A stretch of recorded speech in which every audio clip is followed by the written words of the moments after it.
செம்மணியில் அண்மையில் கண்டெடுக்கப்பட்ட மனித எச்சங்கள், குறிப்பாக பெண்கள், பச்சிளம் குழந்தைகளின் சடலங்கள் நாடு முழுவதையும் உலுக்கியுள்ளன. பல தசாப்தங்களாக தீர்க்கப்படாமல் இருக்கும் காணாமலாக்கப்பட்டோர் மற்றும் புதைகுழி விவகாரங்களின் வலியை இது மீண்டும் ஒரு முறை வெளிப்படுத்தியுள்ளது. இந்த சம்பவங்கள் நீதிக்கான ஒரு நீண்ட தேடலை வலியுறுத்தி யாழ்ப்பாணத்தில் அணையா விளக்கு போராட்டமாக உருவெடுத்தது.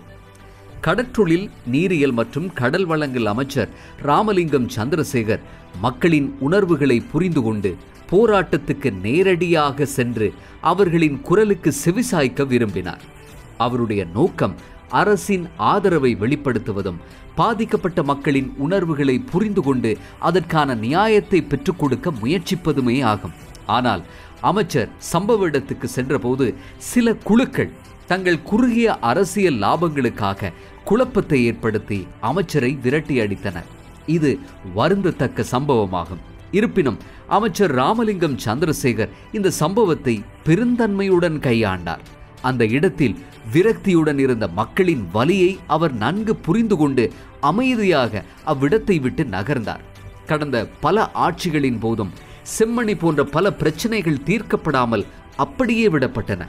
அந்த பிரச்சனைகளை வைத்து அரசியல் செய்து மக்களை விரக்தி அடைய செய்த வரலாறு நமக்கு உண்டு. ஆனால் ஜனாதிபதி உட்பட புதிய அரசு இந்த நிலைமையை மாற்றுவதற்காக உறுதி பூண்டுள்ளது. மக்கள் இந்த புதிய அரசின் மீது பெரும் நம்பிக்கையையும் எதிர்பார்ப்பையும் கொண்டுள்ளனர். அமைச்சர் ராமலிங்கம் சந்திரசேகரின் கூற்றுப்படி செம்மணி புதைகுழிகளுக்கு பொறுப்பு கூற வேண்டியவர்கள் யார் என்பது மக்களுக்கு தெரியும். இந்த கொலைகளில் ஈடுபட்டவர்கள் தொடர்பில் மக்கள் எம்மிடம் கூறியுள்ளனர். எனவே எங்களுக்கும் அதற்கும் இடையில் எவ்வித தொடர்பும் கிடையாது. இது அரசின் நேர்மையான அணுகுமுறையை வெளிப்படுத்துகிறது.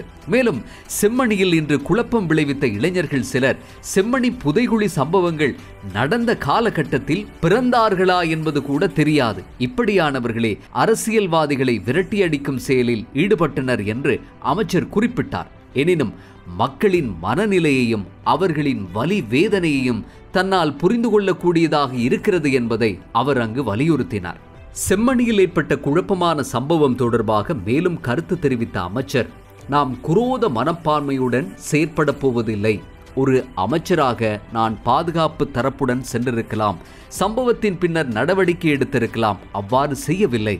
தனி மனிதனாகவே நான் வந்தேன். ஏனெனில் மக்கள் எம்முடன் இருக்கின்றனர் என்று அவர் கூறினார்.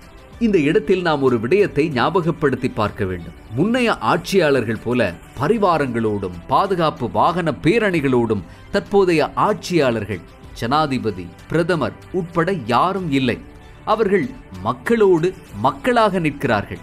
இது மக்களின் ஆட்சி என்று அவர்கள் குறிப்பிடுகிறார்கள். ஆகவே எந்த ஒரு பிரச்சனையிலும் அரசியல் ஆதாயம் தேடும் ஒரு சில குழுக்களின் சூழ்ச்சிகளில் சிக்கிவிடாமல் நமது பிரச்சனைகளை செவிமடுக்க தயாராக இருக்கும், அதற்கு தீர்வு காண தயாராக இருக்கும் இந்த அரசுடன் இணைந்து செயலாற்றுவது காலத்தின் தேவை. நிறைவாக அமைச்சர் தனது சிறப்பு அறிக்கையில் செம்மணியில் முன்னெடுக்கப்படும் அணையா விளக்கு போராட்டத்துக்கு நாம் முழு ஆதரவை தெரிவிக்கின்றோம் என்று உறுதியளித்துள்ளார். இந்த அரசு உண்மையை வெளிக்கொணரவும் நீதியை நிலைநாட்டவும் பாதிக்கப்பட்ட குடும்பங்களுக்கு ஆறுதல் அளிக்கவும் முழுமையாக அர்ப்பணித்துள்ளது என்றும், இனிமேல் இதுபோன்றதொரு அநீதி இலங்கையில் ஏற்படாத வண்ணம் பார்த்துக் கொள்வோம் என்றும் அமைச்சர் ராமலிங்கம் சந்திரசேகர் தெரிவித்தார். விசேடமாக இன்றைக்கு எங்களுக்கு எல்லோருக்குமே தெரியும், சர்வதேச விசாரணை அல்லது விசேடமாக ஐக்கிய நாடுகள் சபையின் முக்கியமான ஒருவர் இன்றைக்கு விசேடமாக மனித உரிமைகளுக்கான ஆணைக்குழுவின் தலைவர், அவரிடம் சொல்லியாவது எங்களுக்கு நீதி கிடைக்குமா என்று இன்றைக்கு செம்மணி பிரதேசத்தில் மக்கள் அணி திரண்டிருக்கின்றார்கள். அப்போ அதன் பொழுது எங்களுடைய அரசாங்கம் என்ற வகையில், அதாவது பாதிக்கப்பட்ட மக்களுக்கு, படுகொலை செய்யப்பட்ட மக்களுக்கு நீதி கிடைக்க வேண்டும் என்பதில் எங்களுக்கு மாற்று கருத்துக்கு இடம் கிடையாது. இன்றைக்கு நாங்கள் அதை சென்று பார்ப்போம் என்று அவர்களோடு கலந்துரையாடுவோம் என்பதுக்காக அந்த சென்ற வேளையில் ஒரு சிலர், எல்லோரும் அல்ல, அங்கே இருக்கின்ற மக்களை பற்றி எனக்கு நன்றாக தெரியும், அந்த மக்களுடைய வேதனைகளை பற்றி எங்களுக்கு நன்றாக தெரியும். இருந்த போதிலும் கூட ஒரு சில கும்பல்கள் தாங்களுடைய அரசியல் லாபத்துக்காக இவ்வாறு செய்கின்றார்களா என்ற கேள்வி நாங்கள் மாத்திரமல்ல மக்கள் மத்தியிலும் எழுந்திருக்கிறது. எங்களுடைய சகாக்கள், எங்களுடைய தலைவர் உள்ள ரோகண விஜயவீரா உள்ளிட்ட 60,000 பேருக்கும் அதிகமானவர்களை கொண்ட நிலைமைகள் இந்த நாட்டில் காணக்கூடியதாக இருக்கும். அனைத்து இடங்களிலும் புதைக்குழிகள் புதைக்கப்பட்டிருக்கின்ற பிணங்கள் இன்னமும் கூட அவர்களுடைய ஓலங்கள் இன்னைக்கு ஓய்ந்த பாடில்லை. முழு நகரும் அந்த நிலைமைக்கு உள்ளாயிருக்கணும். அதனால் அந்த வேதனை என்னவென்பது எங்களுக்கு தெரியும். அந்த கிறிஸ்தாந்திகளுக்கு நாங்கள் உண்மையான அஞ்சலி செலுத்துவதாக இருந்தால், அவர்களுக்கு நீதி கிடைக்க வேண்டும் என்றால், இசைப்பிரியாக்களுக்கு நீதி கிடைக்க வேண்டும் என்றால் வேறு எதுமல்ல, இனிமேல் இவ்வாறான ஒரு அநீதி இலங்கையில் ஏற்படாத வகையில் பார்த்துக் கொள்வதுதான் அவர்களுக்கு நாங்கள் செய்கின்ற வீர வணக்கமாகும். எங்களுடைய அரசாங்கம் என்பது குரோத மனப்பான்மையுடன் செயல்படுகின்ற அமைப்பு அல்ல.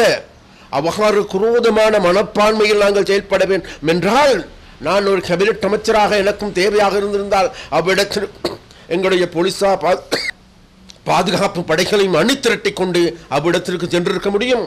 அதே நேரத்தில் அங்கு வன்முறை ரீதியாக செயல்படுகின்ற ஆட்களுக்கு எதிராக நடவடிக்கை எடுத்திருக்க முடியும். ஆனால் அந்த நடவடிக்கை பற்றி நாங்கள் சிந்திப்பது கூட கிடையாது. இந்த நாட்டின் இனங்களுக்கிடையிலே, மதங்களுக்கிடையிலே நல்லிணக்கத்தை கட்டியெழுப்புகின்ற ஒரே ஒரு அரசியல் கட்சி, ஒரே ஒரு அரசாங்கம் வேறு யாரும் கிடையாது. தேசிய மக்கள் சக்தியாகும் இங்கு இருக்கின்ற யாழ்ப்பாணத்தை கட்டியெழுப்பி நல்ல முறையில் நிலைநிறுத்துகின்ற கட்சி, அரசாங்கம் வேறு யாரும் கிடையாது. அது தேசிய மக்கள் சக்தியாகும். அதே போன்று யாழ்ப்பாணத்தினுடைய கலை கலாச்சாரத்தை கட்டியெழுப்புகின்றவர்கள் வேறு யாரும் கிடையாது, தேசிய மக்கள் சக்தியாகும். இன்றைக்கு எங்களுடைய இளைஞர்கள், யுவதிகள் போதைப் பொருளுக்கு நாசமாக்கப்பட்டு வருகின்றார்கள். அதிலிருந்து மீட்கின்ற நடவடிக்கை எடுப்பவர்கள் வேறு யாரும் கிடையாது, தேசிய மக்கள் சக்தியாகும்.